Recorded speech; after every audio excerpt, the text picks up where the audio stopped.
This is Gareth Aiden. It's January 16, 2020, and it's my pleasure and honor to be here today with Paul White, who is a former president of the Historical Committee of the Nashville Bar Association and a champion of institutional creditors here in Nashville for many years. Paul, good afternoon. Hello, Gareth. You, I believe, well, why don't we begin actually with your giving us your full name and your date of birth, please. Okay, Paul Richard White. I was born February the 2nd, 1950. And I think you're a lifelong Nashvilleian. I'm a lifelong Nashvilleian, born at St. Thomas Hospital. Let's start with your family and your mother and father. Tell us about your mother, what her full name was, and what her background was, please. Okay, her full name was Martha Willeen Hooper White. She was born in Bakerville, Tennessee in 1925. She was a Humphrey County's girl. Yes, I was about to say that was in Humphreys County. She stayed there, attended Waverly High School, and then after she graduated from high school, her aunt got her a job at the Oak Ridge National Laboratory when they were doing the Manhattan Project there during World War II. And then after that concluded, she got a job with the FHA here in Nashville, and from that wound up going to the Veterans Administration Hospital. So her entire career was with the federal government. She retired sometime in the 1990s from the VA hospital here in Nashville, where she had been the administrative assistant to the medical administrator for the hospital.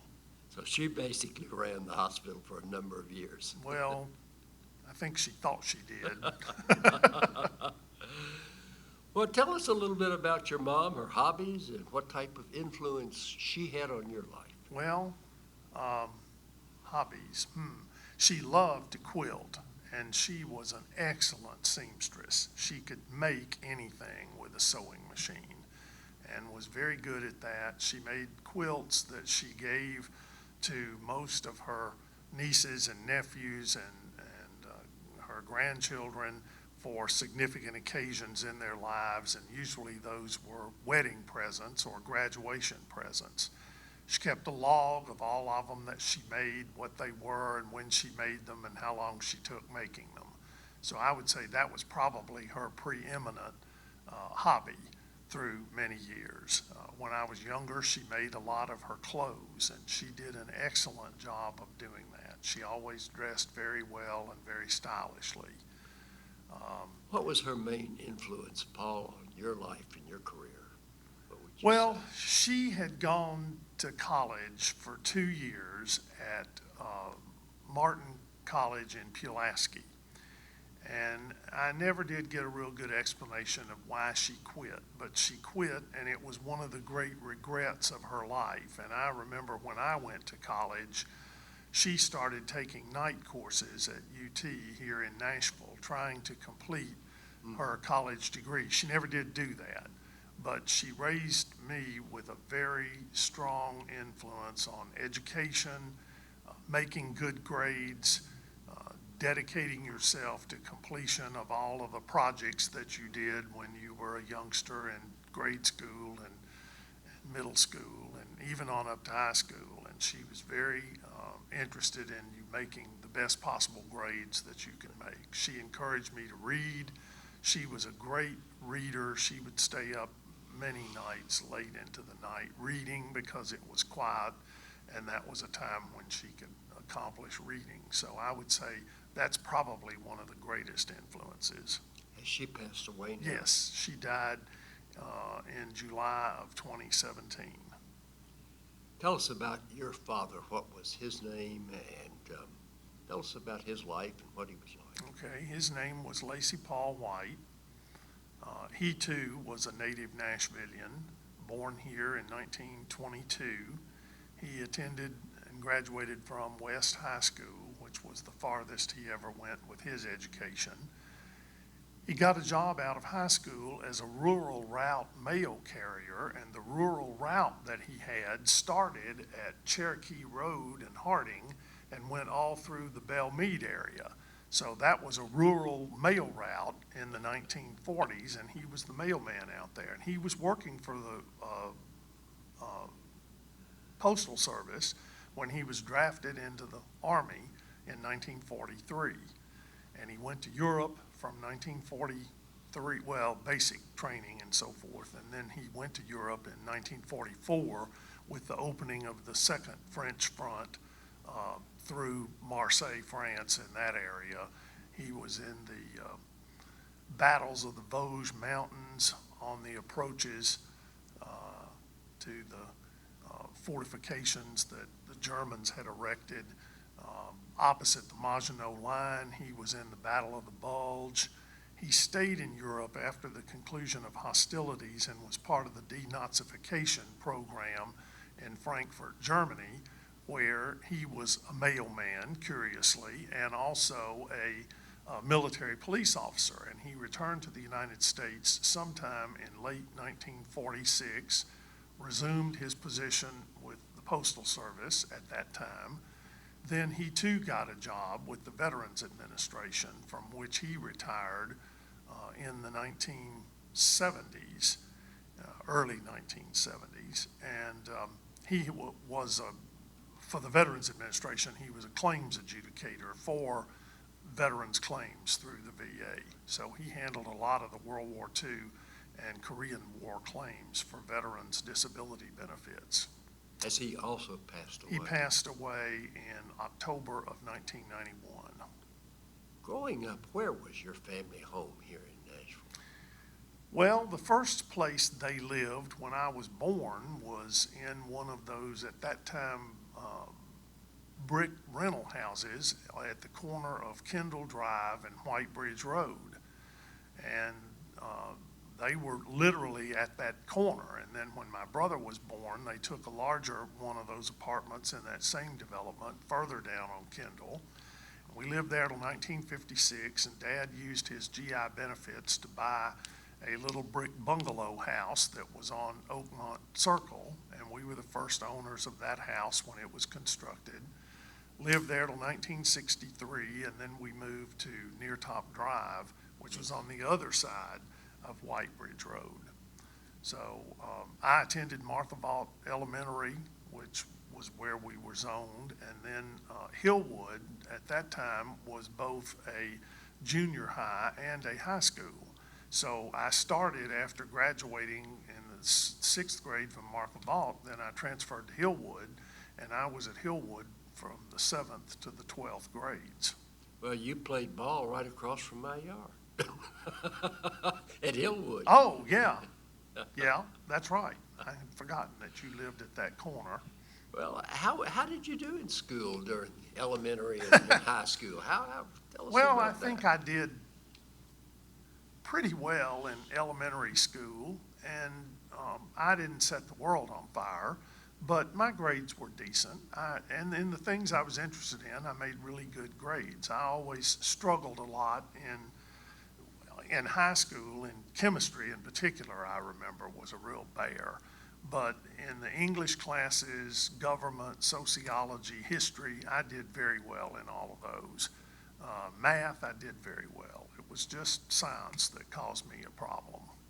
Other than your classwork, I mean, what were your interests at school or during the summertime? Did you have jobs? Well, when I turned 15, I prevailed upon my father to allow me, with my money, to buy a car. I couldn't drive, but he was receptive to that notion, and so I had a car about 9 months before I had a driver's license. That was the beginning of your love affair with automobiles. Well, no, that was just sort of one stage in the culmination of that. I had a love affair with cars from the time I was old enough to walk, and there are very few impromptu pictures of me as a child where I'm not either holding a car model or one is sitting at my feet because they told me to put it down while I had my picture made.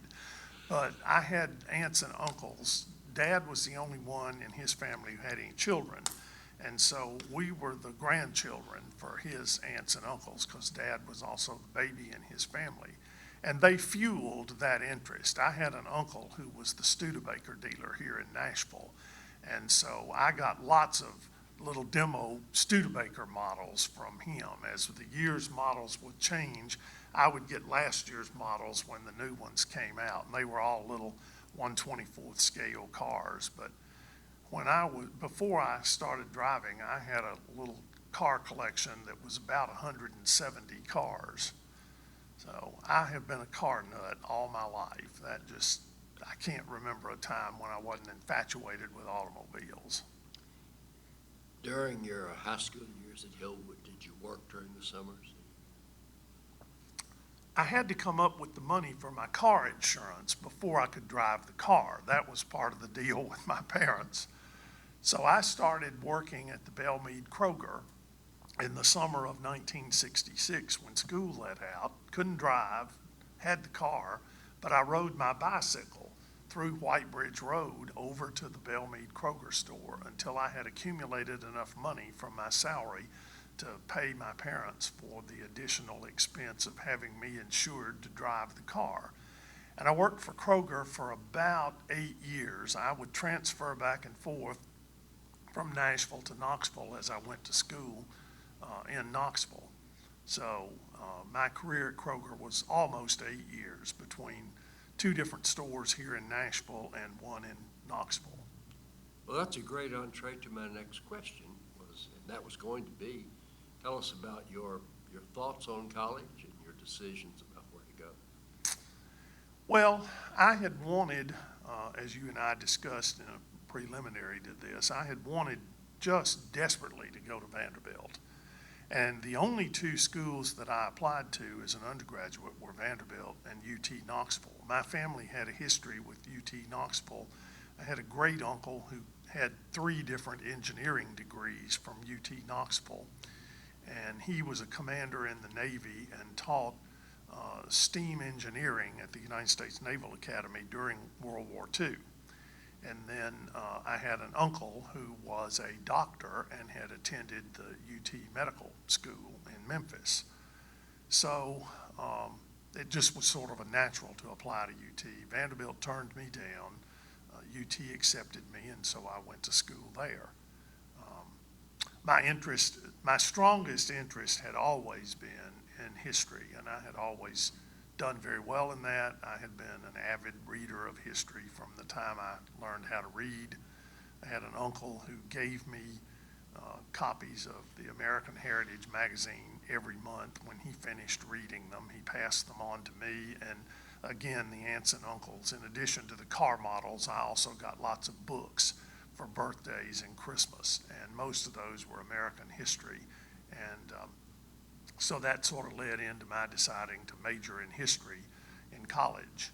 I thought I wanted to go to law school, didn't know anything about law other than I thought I wanted to be a lawyer. Nobody in the family was a lawyer.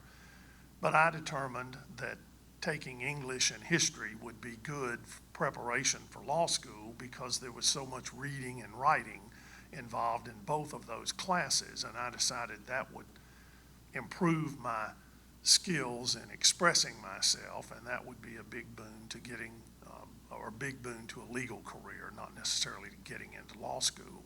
I did very well while I was in college. I graduated as a history major with the highest grade point average that anybody had ever earned in the whole history of UT up until that point, and I was very proud of that, and my diploma had with honors on it. So I was an honors graduate. I managed to muddle through the necessary science classes enough up there to get the decent grades to graduate with honors. And I considered that a pretty good achievement.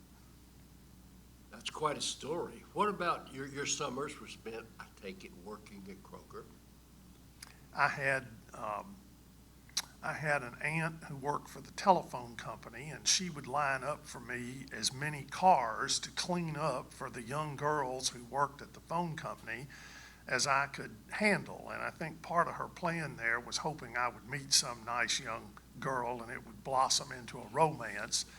It never did, because I was always dressed in the most bedraggled clothes I had when I saw them, because I was getting ready to be nasty and dirty and clean up the car.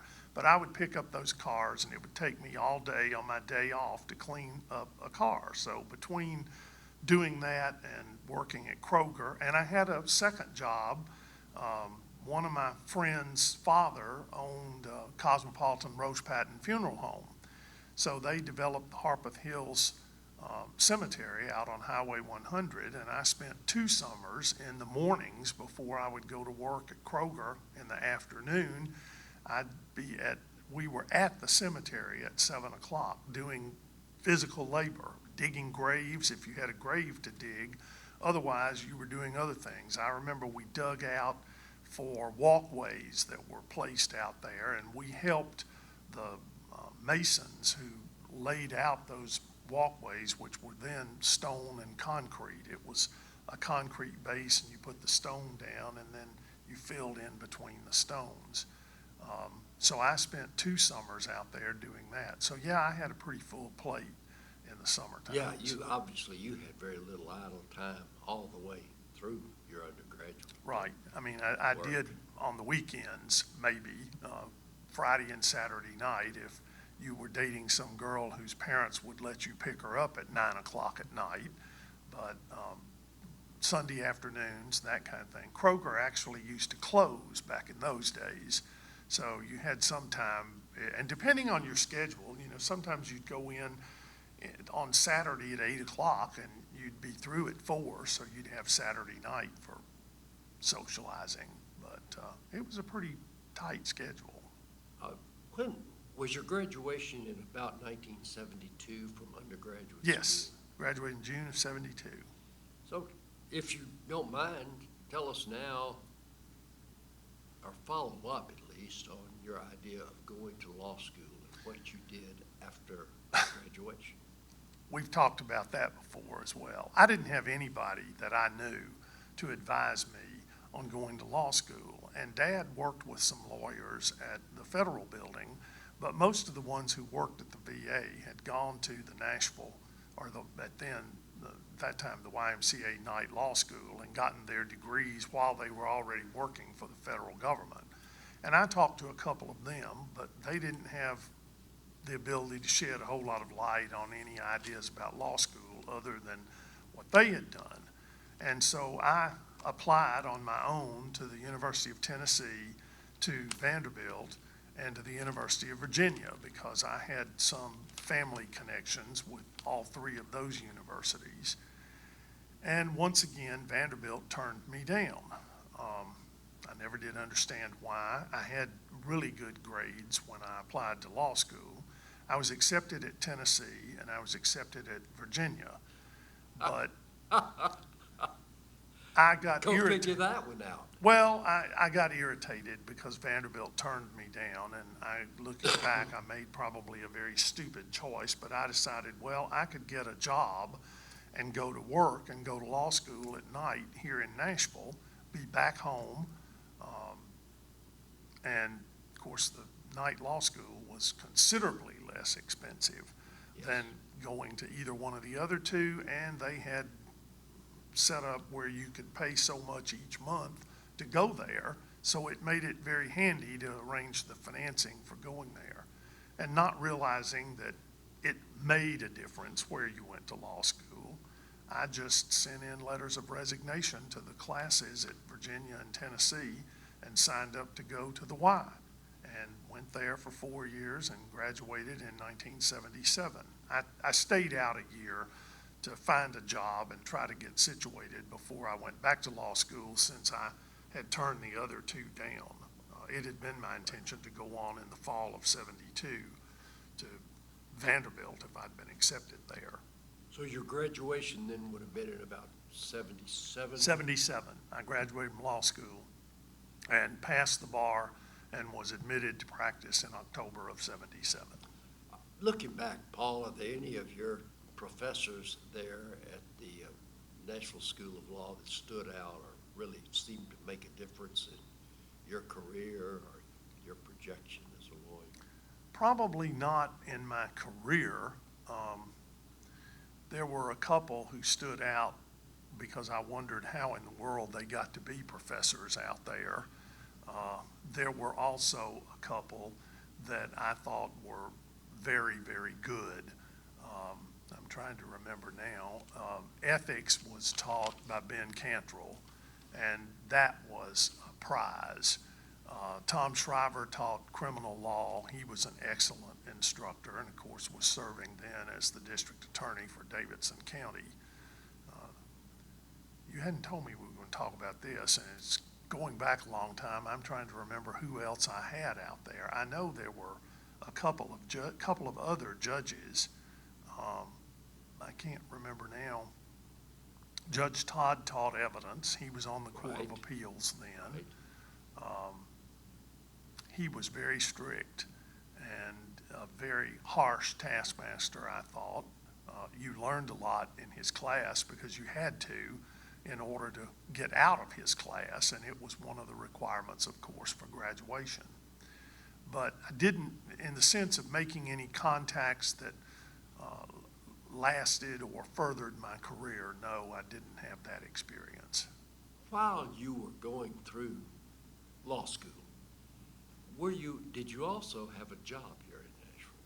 Yes. Good deal with that. I mean, I think that was very important to your later career. Tell us. I had determined that I would like to be staff counsel at one of the banks here in town. And at that point in time, there were only two that had a legal department. They all had a trust department, but there were only two that had a legal department. And the reputation was you had to sort of have graduated from a top-notch law school to get into the trust department. But First American had a legal department and Third National had one. And I started work through a family connection. I got a job at First American in 1973, probably about May, I think it was. And I worked there until sometime in February of 1975. There was an unfortunate situation there, and I was dismissed from working at First American. So I immediately went over to see what I could do at Third National. And I wound up telling the story of what had happened at First American. And as luck would have it, the person to whom I was telling the story had heard rumors about the very thing I told him was definitely happening. There were rumors in the banking community that that was going on, and that strengthened my position with him as an applicant, and I got a job working in the installment loan department. And he told me at the time, he said, you know, I'm not going to do anything to try to help you move out of this department. After I'd been there for a while, he told me this. But he said, if you can find an opening in the legal department or the trust department and you want to go there, I will not stand in your way. Well, as it turned out, I think he probably did smooth the skids for me getting into the legal department. He certainly was the one who introduced me to Jim Roberts, who was the head of the legal department at that time at Third National. And that was the most wonderful job I ever had in my whole life, as far as having a job and working for a salary. Jim Roberts was absolutely one of the most top-notch human beings I have ever known. And I think he's probably one of the smartest lawyers I've ever known. He had a legal mind that was like a bear trap. He had memorized state statutes like preachers do scripture. And you would ask Jim a question, and he would say, well, if you go look at TCA section so forth and so on, I think that'll start you on the road to the answer to your problem. And I'd go pull the book off the shelf, and sure enough, that was the beginning of the finding of the answer in the research. And how Jim managed to do that, I can't do that, and I've been practicing law for 40 years. I can do it a little bit, but Jim did it all the time, and he just was a prince of a fella. He would arrange picnics for the entire staff, and I remember one trip we took up to Fall Creek Falls we stopped at a Cracker Barrel on the way up, and Jim bought breakfast for everybody. We had a picnic at Fall Creek Falls, and then he had bought tickets for a performance at the Cumberland Playhouse for everybody. So Jim was just, that was a magnificent job, and I loved every minute of being there, and probably would have retired from there had not Jim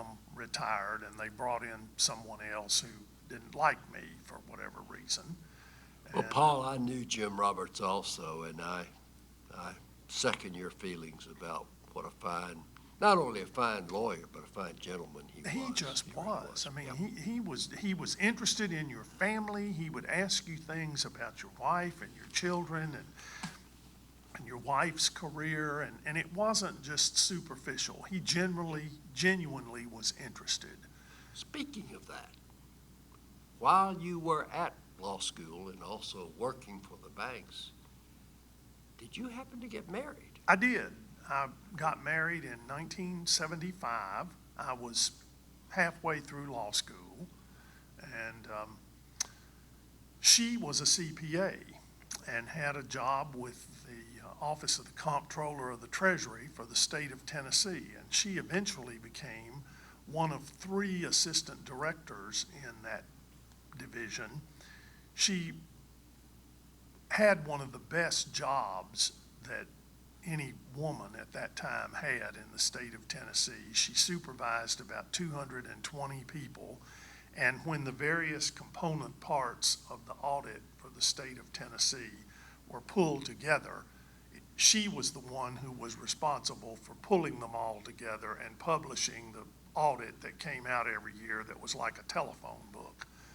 And Barbara's one of the smartest women that I have ever known in my life. And what was her maiden name? Her maiden name was Barbara Louise Kendrick. Okay. And she was from? She was from South Alabama. She grew up in a little town. If you've ever been to Gulf Shores, you pass through it.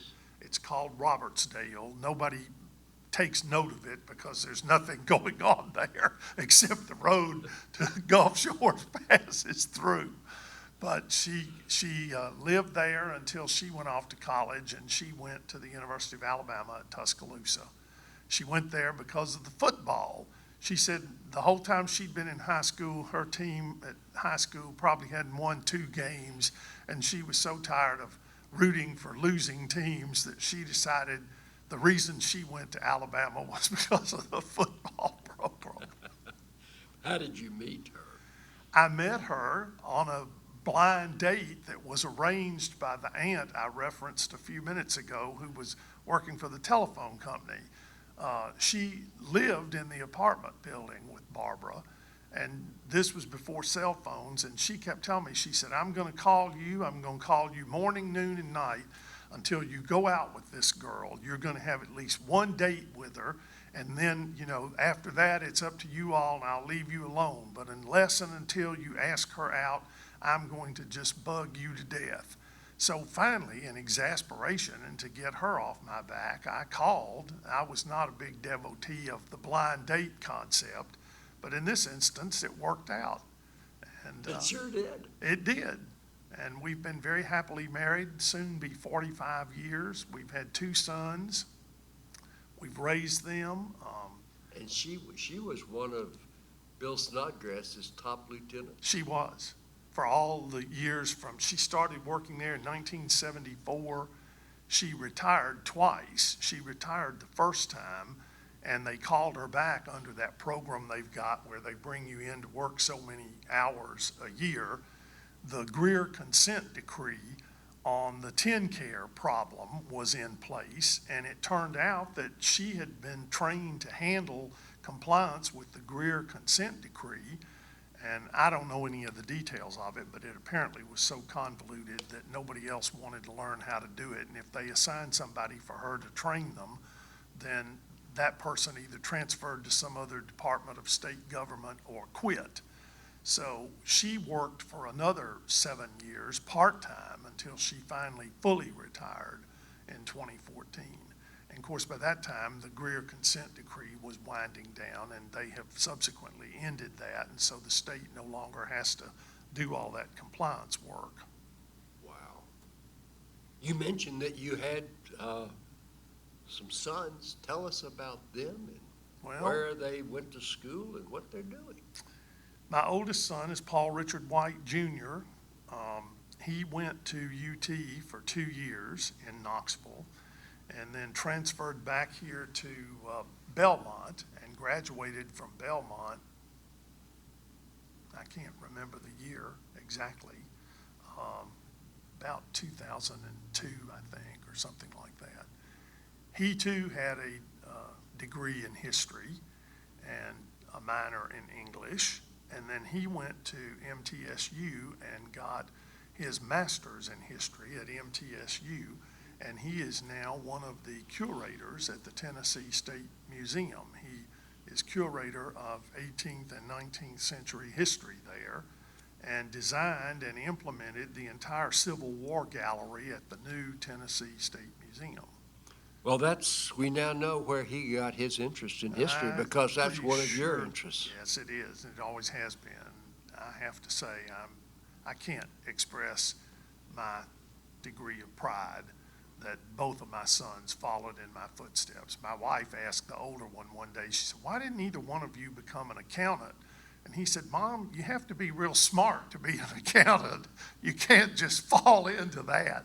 And the younger boy went to, both of them graduated high school at Hillwood, coincidentally.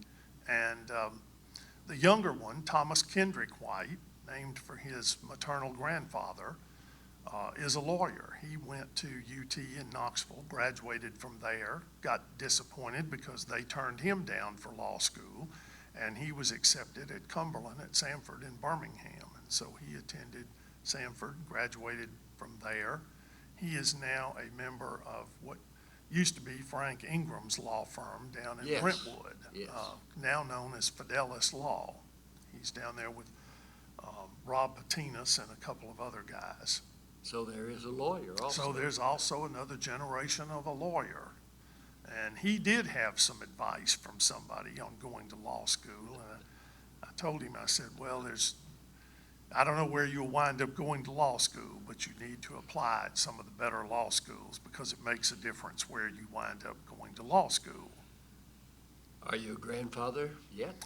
Grandfather, have one little grandson, Thomas Kendrick White Jr. He just celebrated his second birthday last Saturday on January the 11th. And I'll bet you and Barbara are having a ball. He is a fine little fellow. He's got this little strut he does, and he walks around like he's king of the world. Paul, if you don't mind, let's now go back to your career because we've got a good deal to cover there. I think you graduated in roughly, 1977? 77. Law school, and we know that you went to the Third National Bank in the law department. Tell us about that briefly. What assignments you were given, and Well, what you did. Jim transferred me to the legal department before I had graduated from law school, which I thought, in my mind, was a big risk on his part for both of us. I mean, had I not passed the bar, it would have been an embarrassment for Jim, and it would have been a terrible embarrassment for me. But I started working in the legal department shortly after I took the bar, which, as I recall, was in June of that year. I believe that's right, or July, maybe July. And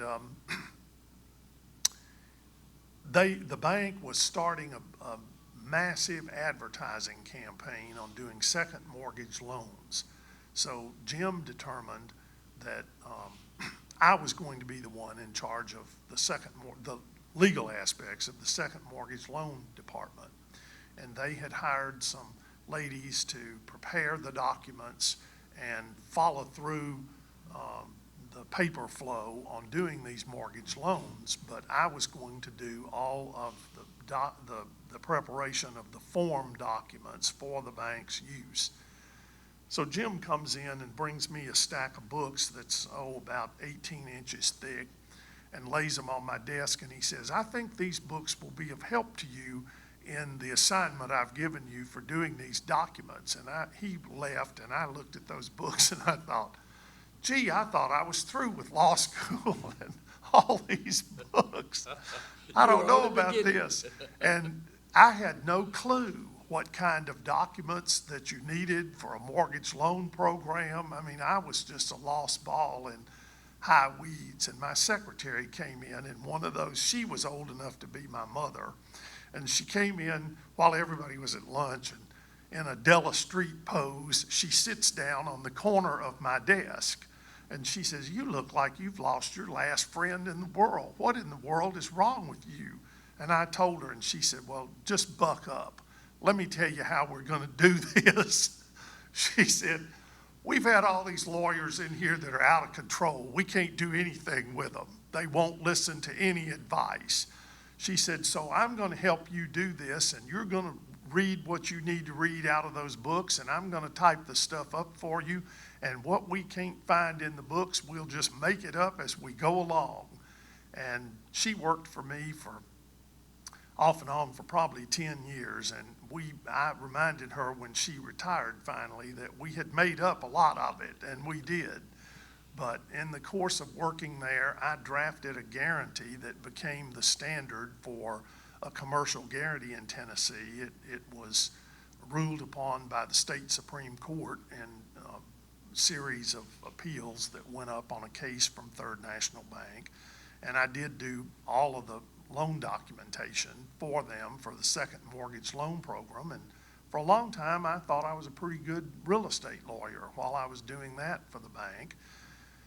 Then the head of the installment loan department at the bank, who had hired me in the installment loan department, had a heart attack and was very seriously ill for a while, and there was a lot of concern about whether or not he was going to come back. So the head of that department wound up coming to the legal department every morning with a briefcase full of problems that had arisen the day before that needed to be resolved. And I can sort of humbly say that I went from being a nobody to running Third National Bank's installment loan department for the better part of a year. And Jim just laughed about that. He said, "Well, how does it feel to come from being a nobody to you're the guy that's telling the guy who's the titular head of the department what to do to run the department?" Well, I had a great resource there, because what I didn't know was 2 doors down the hall in Jim's office, and the door was always open, and I could go down there and bounce anything off of him anytime, and I did. I was never embarrassed to go tell Jim, "I've got a problem, and I don't know how to solve it." And we would sit down and talk about it, and 9 times out of 10 solve it together in a conversation, which just fit right in with exactly how I thought you were supposed to learn how to practice law. Paul, this is happening in the late 70s and going up to 1981, I think. Who was the president of Third National Bank during that period? When I started working there, Charlie Kane was the president. John Clay Sr. had recently retired as the president and had become the chairman of the board. But although he was retired, he was still on the board, and Sam Fleming was the real wheel horse at the bank until he absolutely retired. The bank used to have a practice of the retired officers had offices that were accorded to them. An awful lot of the officers just retired and went away, and that was it. But you had some who had their fingers in so much of the business community in Nashville that they stayed their hours, they set their own hours, and they would come and go as they pleased. But they had these offices where they could receive clients and at least do the preliminary groundwork on loan applications for a lot of the bigger loans. And of course, Sam Fleming stayed involved in all of that and during for this, a long time. Yeah, during this period, historically in Nashville, I think Third National and First American were basically considered the leading banks. Commerce Union probably was a close third. They were a close third, and it was always a big competition every year when the Fed released the figures on deposits and loans and delinquent ratios and that sort of thing, who was number one. And Third never got to be number one as often as we would like to have been, but we were trying awfully hard. And First American generally dominated the banking industry here through that period. But it was the figures and the differences between number one and number two were very, very close. Tell us about 1981, and you changed jobs, I think. In 1981, David Amonette, who had been in the legal department, David left sometime, I guess it was in 1980, and he went to Bowman Woods. And David started soliciting me to leave the bank and go to Bowman Woods. And I finally did that. I think it was March of 1981. I went over there. Let's see, that time I still just had one child, but we were confronting the prospect of private school tuition and then college for that one child. Yeah. And I left the bank and got a very substantial increase in pay to go to the law firm. So the whole issue of leaving was one of finances and finances only.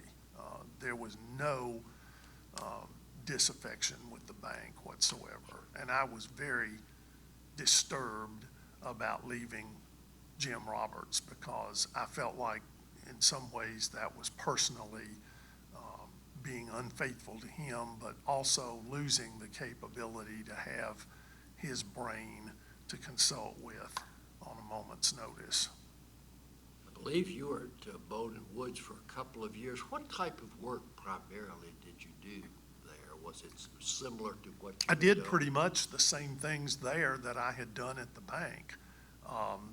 They were representing a large number of banks who were clients of theirs through the Butcher Banking Network, and we were in the old Noel Hotel building at 4th and Church, and the bank then was, when I started there, was Hamilton National. Then it changed its name to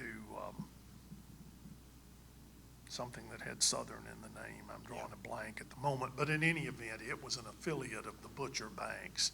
And so our law firm was affiliated with that banking group, and we were doing lots of loan document packages for the banks and loan participation agreements where the loan would be too large for a particular community bank to handle, and they would sell a participation to either our bank in Nashville or one of C.H. or Jake Butcher's banks in Knoxville, and we would do the loan participation packages that were necessary to document those transactions.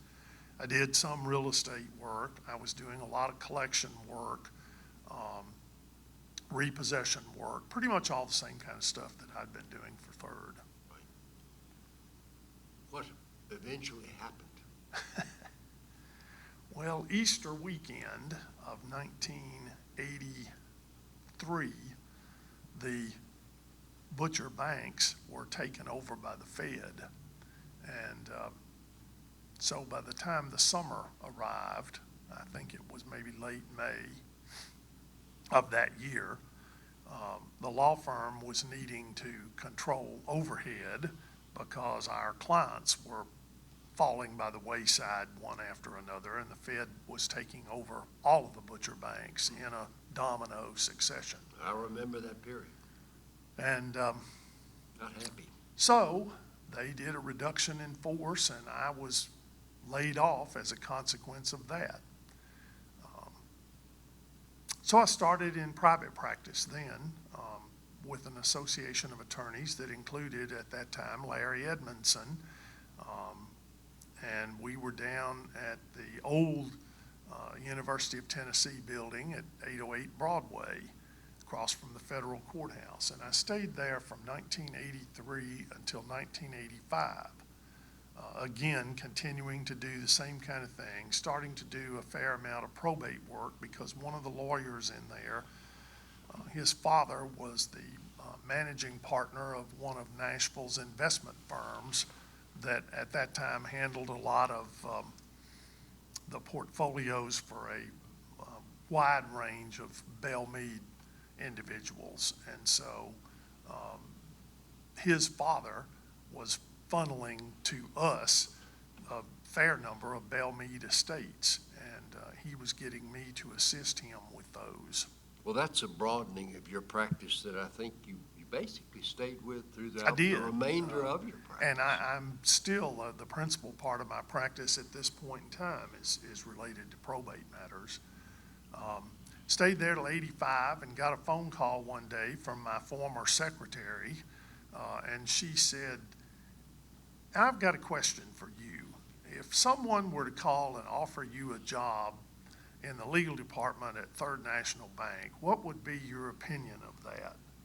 And I said, and she said, and I'm speaking hypothetically, of course, and I said, well, hypothetically, I would tell you that such a phone call would probably be very well received. And so we hung up talking, and about 15 minutes later, Jim Roberts calls and says, "I have an opening in the legal department, and of all the people that I could think of, your name popped into my head first." And he said, "I'll just tell you, I would love to have you come back to the legal department, and I'll make no bones about it, and I won't look any further if you think you might be interested." And I said, "Well, again, it's a question of money." I said, "There's not any other thing that would stand in my way." And we negotiated an arrangement on that worked out to my advantage. I was brought back to the bank. My previous seniority was counted. I came back into their, at that time, dedicated pension plan with the seniority that I had had before for the years I had worked at the bank. I had the same title, the same status, and pretty much the same job responsibilities, just a whole lot more money. So I was happy as a bug in a rug. I thought, I'm going to sit here till I retire. And then we got into the era of bank mergers, something that showed up on the radar that I had never thought about. And I had an interesting conversation as a consequence of that with another lawyer you will know well by the name of Dick Dance. And by that time, Dick had lost his situation with Associates Capital because they had sold out, I think, to Gulf Western. And he said, "You'll be sitting in your office and just think everything is just as rosy as it can be. And someday somebody will come in that you don't know from some place you've never thought of and tell you that they're reorganizing everything and you're not going to have a job anymore." And he was absolutely spot on that, because when SunTrust wound up taking over the bank, That'd be about 1990 or 91? 1986, the Labor Day weekend. And they continued to allow Third National to be Third National on up into the 1990s. But the shots were being called from Orlando, Florida for the most part. And eventually, when they finally decided that it was going to be SunTrust Bank instead of Third National, they wanted to relocate, consolidate the legal department from the three states, Florida, Georgia, and Tennessee. They wanted the legal department consolidated in Orlando, Florida. Well, I decided that I hadn't lost anything in Orlando, Florida, and I was a Nashville boy, and my wife had an excellent job with the state, and that took about 30 seconds to figure out that I wasn't interested in that. So once again, a riff occurred. I was given a buyout and sent on my way the end of January of 1991. And again, by this time, Jim had retired. He retired in 1989. So I called Jim and I told him what happened, and I said, I just thought I'd call and see if you had any ideas to any recommendations. And he said, "Let me make a couple of phone calls and I'll get back with you in a few minutes." And he did. And he called me back and he said, "You need to call David Rutherford. I have talked to David Rutherford, and there is a place for you in his firm, and he would very much like to talk to you about that."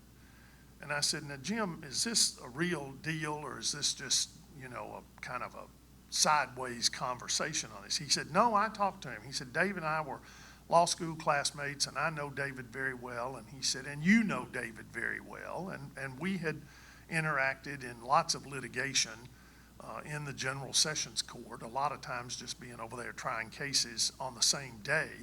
But I had had some experience of handling matters for the bank where David had a client who was the adversary. So we did know each other very well. And I called David, and David invited me to come down and visit with him, and I did, and he made an offer, and that resulted in a relationship that lasted from 1991 until 2004. Well, I have two thoughts. Number one is that how lucky you were to have a really close relationship with Jim Roberts, because obviously Jim was looking after your interests. And the second is that you got to be the luckiest guy in the world to get with Dave Rutherford's office. Well, I have to say, my career has taken some twists and turns that I certainly never anticipated it would take. But having said that, you are right. I mean, I have always managed to land on my feet and land on my feet pretty quickly. You know, my unemployment never lasted long enough to collect any unemployment. So in that regard, that has been a wonderful experience. Were you able to retain Third National Bank's business or parts of it? When I left Third National Bank, thinking I'm going out into private practice and I have nothing to offer but my name and my law license, and I get called into the office of the then head of the legal department, and he says, there is nobody in the legal department who can take on the body of work that you have been doing. And he said, what would be your opinion if we were to hire you privately to take all of this body of business with you when you leave and continue to represent the bank? And he said, and I will see that the bank continues to refer you business from both the loan recovery department, where all of the charged off loans ultimately wind up to be collected, as well as the installment loan department. And I was advising the installment loan department frequently on legal issues concerning repossession of all kinds of property that secured the loans. And I continued also in the real estate area to be referred to handle foreclosures for the bank. So that entire body of business went with me in 1991 to the Rutherford firm, and I had determined to take the money that they had paid me as for leaving the bank and parcel that out to myself on the basis of the same monthly income that I had been earning at the bank. And before that money ran out, the body of business that I took with me, I was earning thousands of dollars a month before the severance package money had expired. So once again, talking about luck, I mean, that's just, I like to think I've had good luck, but I like to also think I worked hard to build a reputation that maybe had something to do with that as well. Well, I think clearly it did.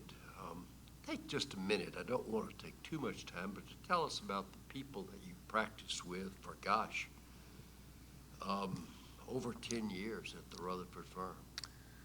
Jim Roberts told me when I went to the Rutherford firm, he said, you know, I don't know what David is going to offer you. I know they do a lot of divorce work, and I know you haven't done any of that. I don't know what else is available there, but he said, I will tell you one thing. You will never, ever, under any circumstances, in my opinion, have to worry about any kind of ethical issues with the people in that law firm. And he said, that will help you sleep well at night, and you won't be bothered by any of that. Robert Rutherford lived across the street from me, and he was Charlie Rutherford's son, is Charlie Rutherford's son. And Robert is, he and I were good friends before I went to the law firm because we were neighbors, and our boys were basically the same age, and they played together all the time, either at his house or my house. And we were always going to each other's house to clean up some mess our boys had made when they were going wild when they were young. But Robert and I were good friends then and have remained good friends. I met Ralph DeMarco, another nephew of David's, when I went to the law firm. Ralph is probably one of my strongest lawyer friends right now, and hardly a day goes by that we are not on the telephone with each other. He will call me about some question in his mind about something he's doing, or I will call him, and we bounce problems off of one another. Ralph does a lot of domestic relations work still, which I did some of that in the early 80s, but I got out of that before I went back to the bank, and I never got in it again. But Ralph also does a lot of estate work, and we wind up talking about, we attend the same seminars, we talk about changes in the law, we talk about opinions on what you do about this or that aspect of some issue that comes up in a probate matter. So we have remained really good friends. Ralph and I and his then girlfriend and my wife have gone on, we took a trip to Europe in 2000. We've been on several cruises and trips together. We have developed into very good friends, all as a consequence of me going to the Rutherford firm, because I didn't know Ralph when I first went there. But it's been one of the best friendships of my life. David was a pillar of the Nashville legal community. Everybody knew David. Everybody respected David. David was very dedicated to the preservation of the history of the Nashville bar, wrote 2 books on the subject. I helped with editing the second one of those. He had done the first one, I think, before, I'm pretty sure it came out before I went to the firm. But we were always going to lunch and talking about some aspect of Nashville history or the history of the bar that David was interested in, and he went on what he called toots, going and looking up places where things had happened, and he would go with Senator Doug Henry and 2 or 3 other people of that ilk, mostly always lawyers, but I remember some of the tales he told. They did some research on the island in the Cumberland that's up close to in the north where the Interstate 24 bridge goes over the Cumberland. They wanted to find out who owned that island and the history of that. And he and Doug Henry worked on that for a couple of months, I guess, digging around and finding that out. But it was always fascinating to be there. The stuff that happened was always something that piqued my interest, and it usually had to do with history and was things that I was interested in. We had some litigation that involved some automobile issues. One case I remember with a Nashville dealership, another with an automobile manufacturer. I won both of those, and I won both of them. They were pretty big victories, so I was very pleased with how that turned out. And David is the one that passed that business off to me. He said, "This is complicated, and I'm too old to learn how to do complicated anymore." Now, after almost 10 years, am I correct that something happened in 2013? In 2004, we had been talking about buying a building and relocating the firm, and they bought a building, and I just had the feeling that the building that they bought, although I liked the whole concept, the building was too small. And it turned out that the building, in fact, was too small. And it was too small for the people who were left after I had decided to stay at Washington Square, which is where we were located. And so there was no animosity. There were no hard feelings. They understood that I had a difference of opinion about that. And they were convinced that this is what ought to be done. And so we just had an amicable parting of the ways, and I stayed at Washington Square, and we all stayed friends, and we are still friends to this day. Robert has retired from practicing law, but and David has died, but Ralph and I have remained excellent friends, and so are Robert and I. Where is your practice now, Paul? Well, I moved my practice home 6 years ago, and I renovated a space at the house and turned it into my law office, and that has worked out very well. I've had adequate space for what I need to do, and most of my practice, well, as you know, the practice of law has changed. So much of what you do now, you do with emails, and you send documents back and forth digitally, and clients don't care where that originates from as long as they're happy with the end result. And as Nashville has become more congested and traffic has become an absolute nightmare and parking has become a problem, then people like the ease and convenience of pulling up behind your house on a great big paved parking area, which I have, and coming right in the door. They don't have to contend with the traffic, the parking expense, or the weather. And initial conferences take place there, and then the rest of it, for the most part, is handled with email transactions. So as the practice of law has changed, the need for a traditional law office has changed. Ralph is doing the same thing. He and his wife renovated and added on to their house, and Ralph has the most magnificent law office he's ever had the whole time he's practiced law. And he built it, designed it the way he wanted it to be, and it's exactly perfect for his needs. And we talked about that a lot. He made that change before I did. Paul, now that we sort of brought your career up to date, I wanted to impose on you just for a minute to do something lawyers love to do, and that is to tell a few stories that happened during their career. And one story that you've imparted to me really struck a chord because I had heard so much about the Pug Vickers dealership and all the tremendous sales they were doing around Tennessee. And I believe that you have a Pug Vickers story. Well, I do. While I was working for Bowman Woods, the Carroll County Bank in Huntington, Tennessee, got into financial trouble. And Pug Vickers owned, I think, at that point in time, owned all of the outstanding stock in that bank. He had an uncle who owned a third of it, and this uncle owned a third of it, and there was another individual whose name I can't recall who owned the final third.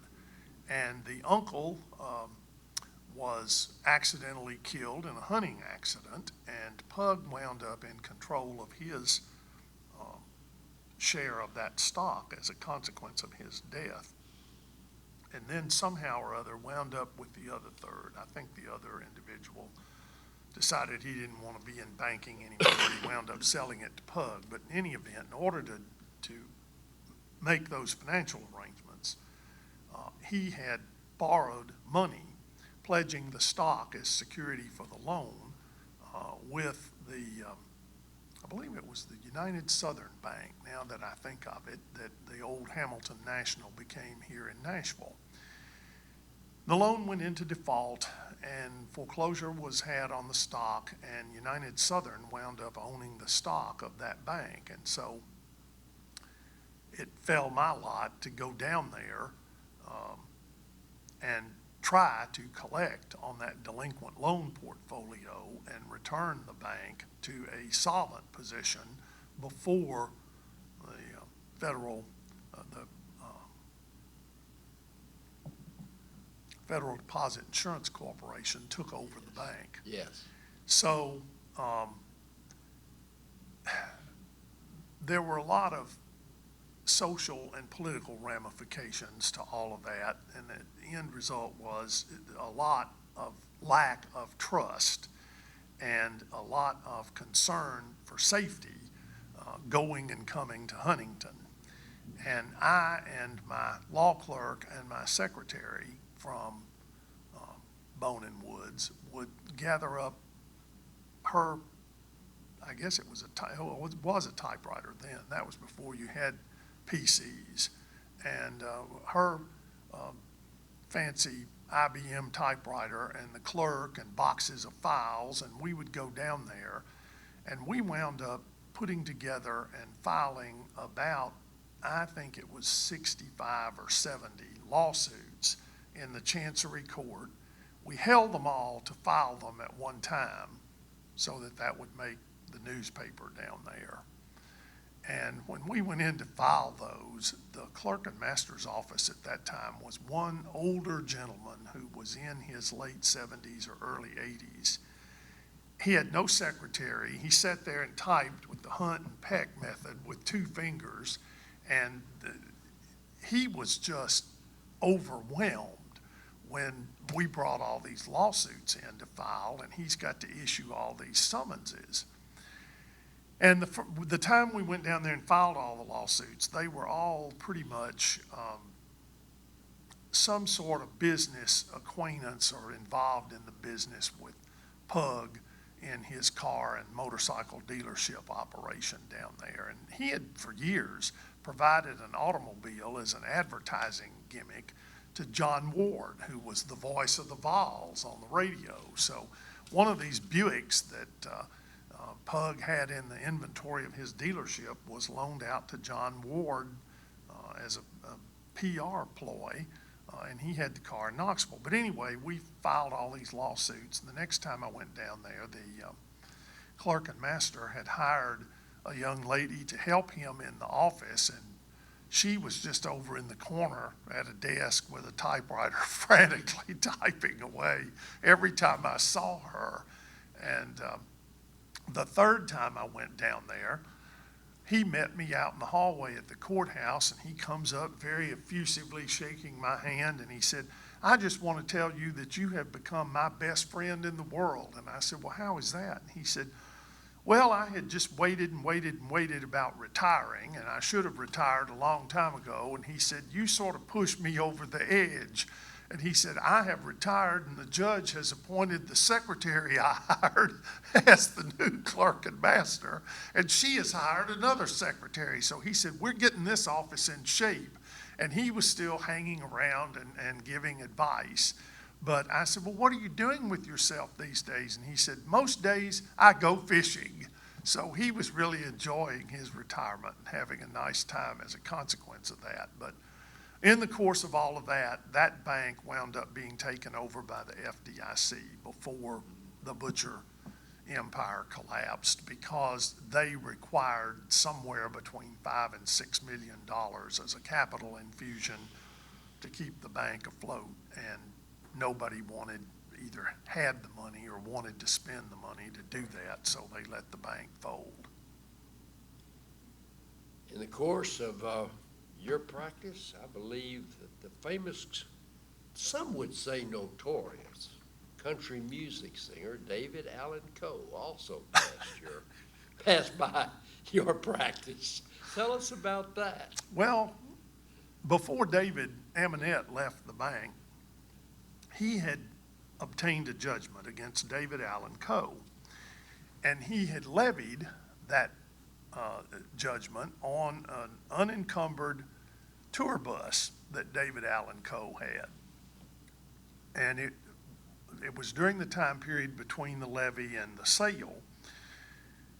And Mr. Coe called the bank, talked to David, and told him that he had this big plan for a tour in the bus that was going to make enough money to pay this loan off. And could something be worked out to release the bus from the levy and let him have the bus for the tour? So David did that, and truthfully, given the facts at that point in time, I very well might have likely done the same thing myself. But anyway, Mr. Coe takes himself and the bus to Florida.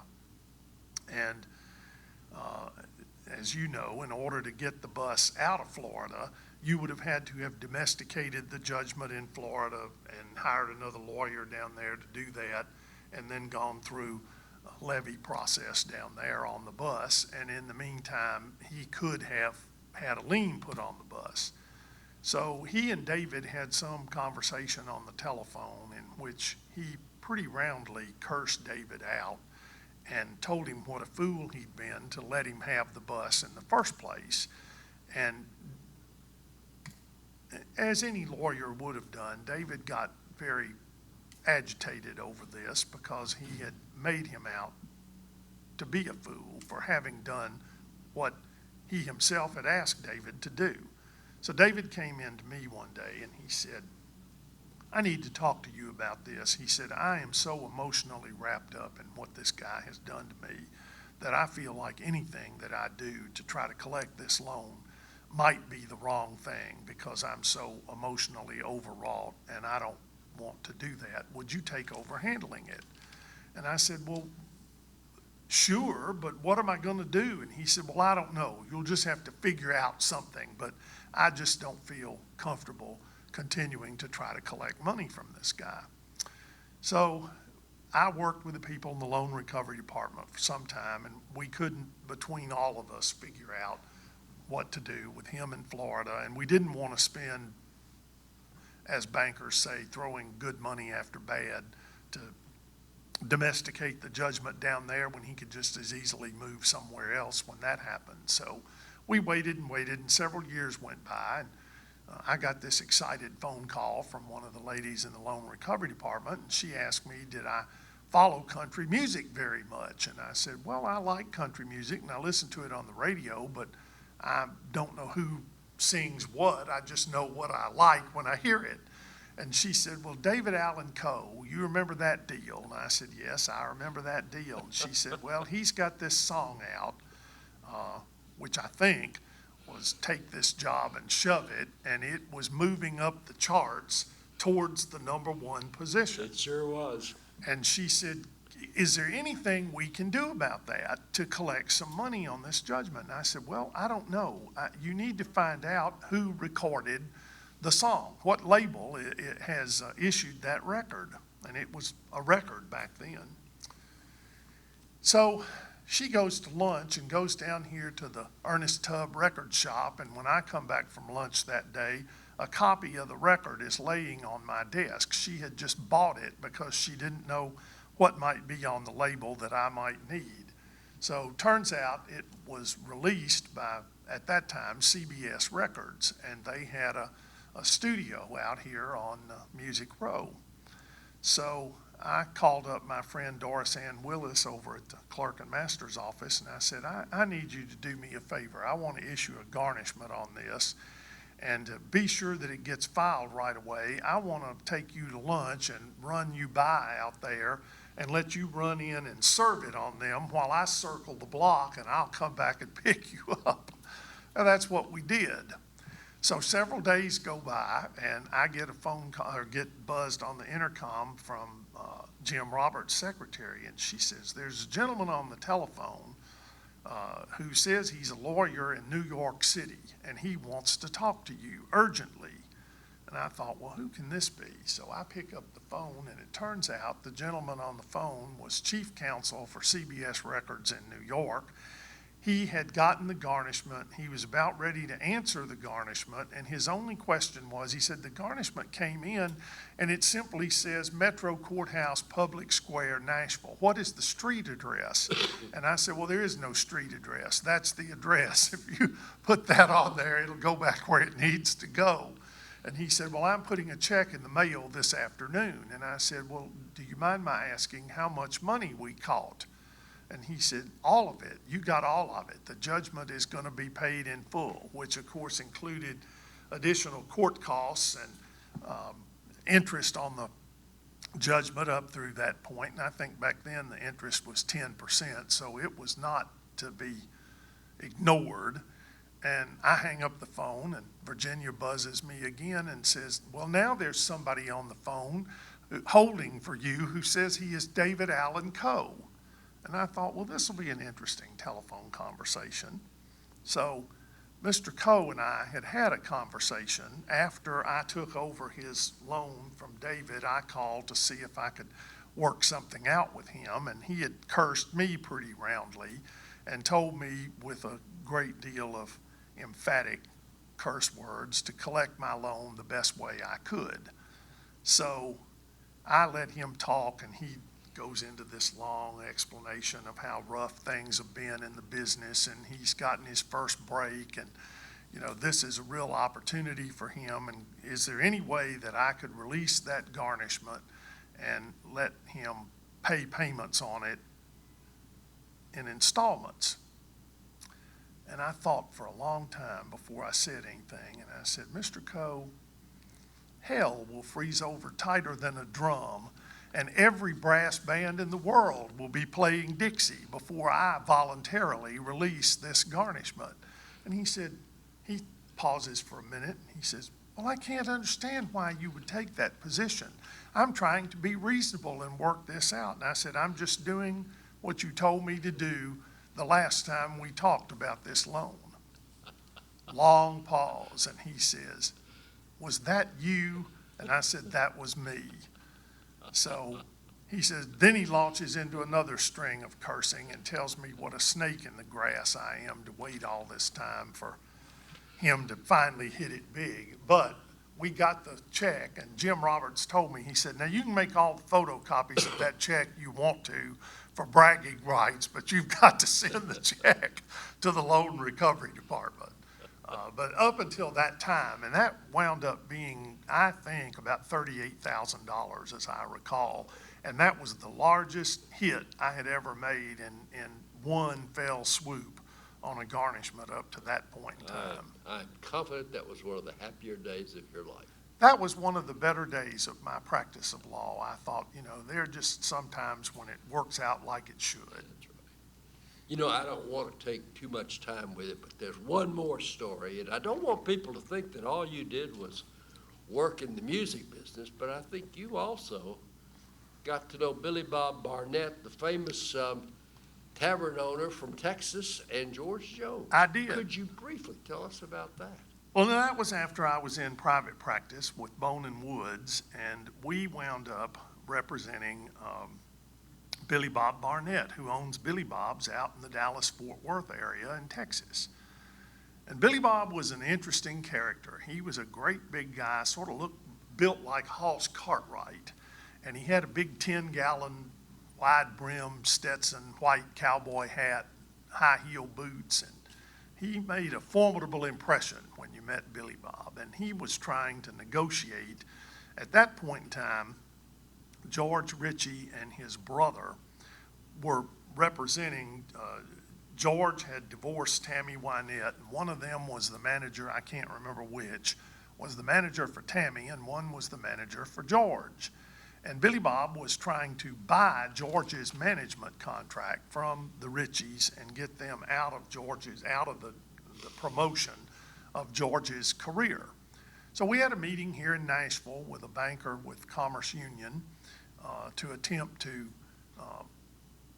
arrange the transfer of that loan. Actually, what we were going to do, Billy Bob was borrowing the money from his bank in Texas to purchase out the loan that was existing against George's various and sundry business interests with Commerce Union Bank. And it was a very interesting negotiation that took place out at the old Spence Manor Hotel on Music Row.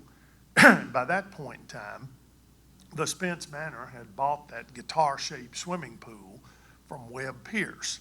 And so we were out there.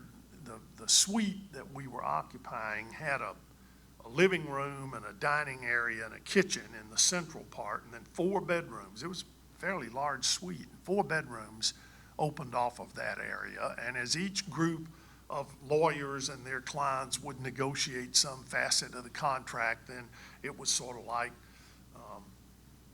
musical chairs. We would switch out bedrooms, and we were negotiating different parts of the contract. And at some point in time, somebody would wind up out in the living room.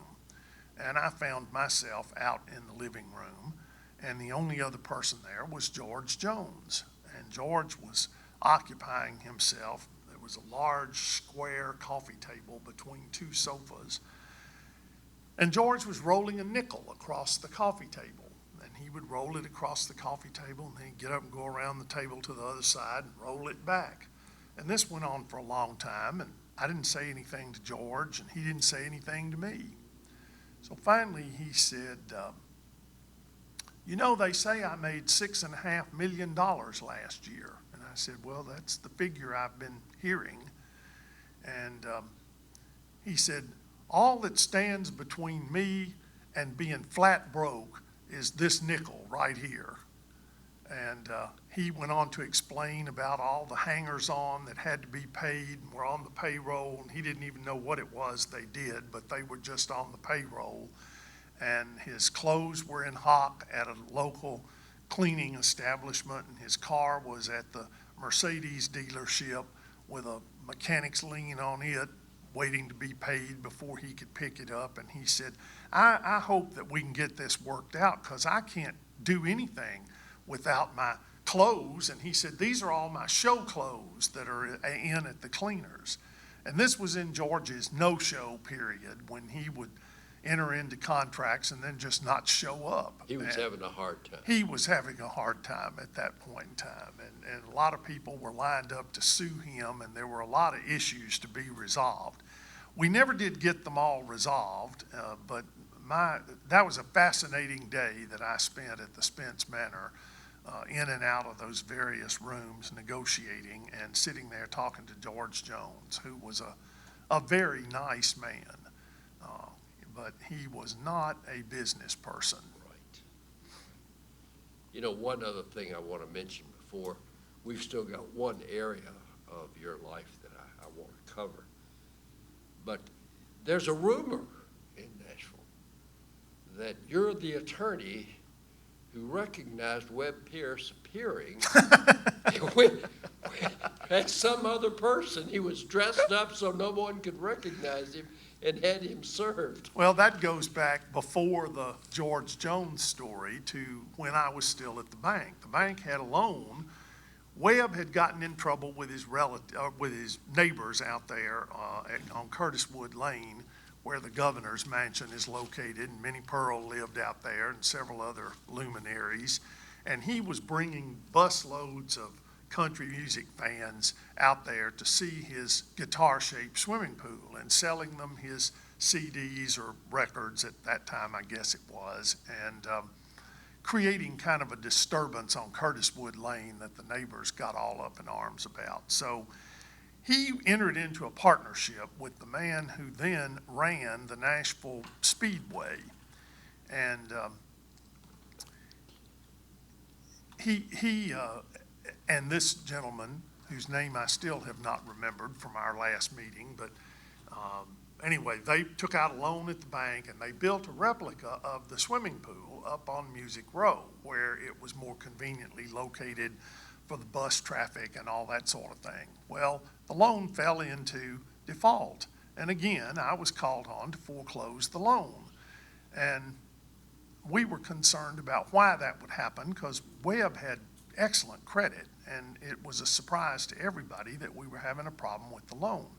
Well, in the course of arranging for the foreclosure sale, it was learned that he and his business partner had had some sort of a falling out, and neither one of them would sell out to the other so that they could be removed from this relationship. So Webb, as circumstances turned out, had determined, pretty savvy move on his part, that if he let the loan go into foreclosure, he could show up at the foreclosure sale and bid the property in and wind up being the sole owner of the property. Well, that didn't exactly happen, because we were trying to get Webb served with process in the underlying lawsuit to collect the money judgment for the loan. We had served his business partner, and on the day of the foreclosure, Webb was noted sort of like Elvis. He had a costume that he wore in public, and he had, I don't think it was a wig, it might have been, but he had this jet black hair that was sort of an Elvis Presley style hairdo, and he had these rhinestone studded, very thick rimmed sunglasses that he wore. So there's this fella standing there in a beaded costume with these sunglasses, and he did have on a wig, and it looked like the kind of hairstyle that Webb was noted for. Well, I sidled over to the sheriff and told him that the fellow that he was there to serve was not the one that looked like Webb Pierce, but was this other fellow over in the corner who was, in point of fact, Webb Pierce. So as he began to move around the foreclosure crowd to serve Webb Pierce, Webb saw him coming, and he turned and went out the door of the courthouse and was running down the plaza where the fountains are located. Well, this was in the days of Fate Thomas as sheriff, and the deputy was an older fella who probably was 80 at that point in time and pretty heavy set, and he takes off running after Webb. Well, I moved over to the door to watch what was going on because I was concerned the poor deputy might have a heart attack. And he takes a flying leap off the steps there right outside the door and wraps his arms around Webb Pierce and stuffs the process down in the front of his pants and announces that he's been served. Well, one of Webb's deputies was circling the courthouse parking lot, which then existed down there, in a big Cadillac limousine. So he comes by and picks Webb up, and the sale goes off with the bank buying the property. Well, by the time I get back to the bank, they tell me that Webb Pierce is waiting downstairs to see me and the officer from the bank. And so we call him upstairs to the legal department, and turns out he wants to buy the property from the bank. We've bid it in, it's now ours. That afternoon, I prepared 2 closings and 2 deeds, and we sold the property first to the bank for the bid they had put in, and then to Webb Pierce for the bid he put in, and he thereby removed his business partner from ownership of the swimming pool. And shortly thereafter, it literally was just a matter of days, he sold the swimming pool to the Spence Manor Hotel. You know, it occurs to me, Paul, that you're living proof that being a bank lawyer is not a boring job. It is not. I don't know whether all bank lawyers had as much fun practicing law as I did, but I certainly had my fair share of interesting things happen while I worked at the bank. And Well, thank you for sharing. I really appreciate it, and I know everyone else will enjoy hearing those stories. You know, it occurs to me that it ought to be mentioned that you have been extremely active in public and in your church life here in Nashville, and I think were an active member of the Emmanuel Baptist Church for many years. yes, we were at Emmanuel for 30 plus years, raised both of our sons there, and left there in 2008 and joined Forest Hills Baptist Church, and we've been at Forest Hills since then. While I was at Emmanuel, I was elected a deacon and ultimately chairman of the deacons. I had 2 or 3 terms as a deacon, and I think 2 terms as the chairman. I was the chairman of the finance committee there for a number of years, and worked very closely with a lady that I had known since I was about 3 or 4 years old, who had been a loan officer at the Centennial Park branch of the old First American Bank, and in fact, when I was a child, had been the the contact person at the bank for my family's various banking relationships. She was treasurer there for better than 30 years, and we became good friends, and I wound up, she had never married, had no close family, and she was one of the people that I wound up taking care of her business affairs before she died, when she became incapacitated, and handled all of her funeral arrangements, and frankly, I'm still handling a trust that she set up that will ultimately benefit Emmanuel Baptist Church. Well, you know, not just your church work, but it surprised me, and it's something I guess I should have known, but you served on the Nashville City Cemetery Board also. I'm in my 2nd term on the Nashville City Cemetery Board, which attempts to preserve the monuments down there and promote the history and do fundraising for the preservation of the cemetery and in various ways. And I have enjoyed that. It's interesting to be sitting in on meetings where things are being discussed. Charles Dickinson's remains were removed 4 or 5 years ago, I guess it's Yes. been, from, I think it was Craighead Avenue out here off West End, where his former Yes. plantation was. He was the gentleman who was shot and killed in the 1805 duel in Kentucky with Andrew Jackson. And so we have done that. We are also involved, as are you, in the arrangements to remove Chief Justice John Haywood's remains from his Tusculum plantation property out on Knowlesville Road to the city cemetery, which probably will be accomplished in the next couple of years.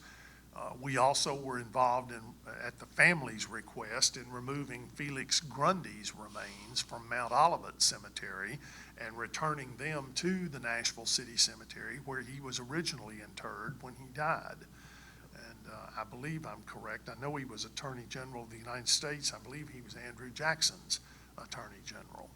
So I've enjoyed that. That's been something that's fascinated me. And for many years, going back to when I was in my 20s, I joined the Sons of the American Revolution, which is the male equivalent of the DAR. And I have been 4 times the president of the local chapter here, as well as holding a couple of offices with the state organization of the SAR. I've been a member since 1978. I'm a member of various historical societies, one in Giles County because that's where my grandfather was born and where all of my ancestors back before him lived, back to the beginning of Tennessee statehood. I'm a member of the First Families of Tennessee, which was something that was organized at the time of the state's bicentennial. Well, this also explains why you spent time in service of the Nashville Bar as president or chair of the historical committee. Well, David Rutherford got me involved in that when I first went to that firm, and I think I have been continuously on that committee since 1991. And I have been chair for, I think, 2 different terms there, and have chaired the memorial committee a time or 2. So, right, that all goes back to my interest in history and my fascination with local history in particular, and having been a lifelong resident of Nashville. Even though my family was not from here back in those days, you still pick up a great deal of that history in doing other things that you do. Well, I wanted to thank you for taking the time to share your life at the bar and the wonderful stories that you got to tell. Is there anything we've left out of major significance, Paul, that you'd like to mention? No, I don't think anything of major significance. As I told you when we first started talking about this, I had delayed doing this, hoping to get older and do something I thought was more significant. I've had a lot of fun practicing law, but I don't know how significant it's all been. It hasn't been world-changing, but it's changed my world. And I would have to say, overall, I think my career has been very positive and it's been very rewarding to me.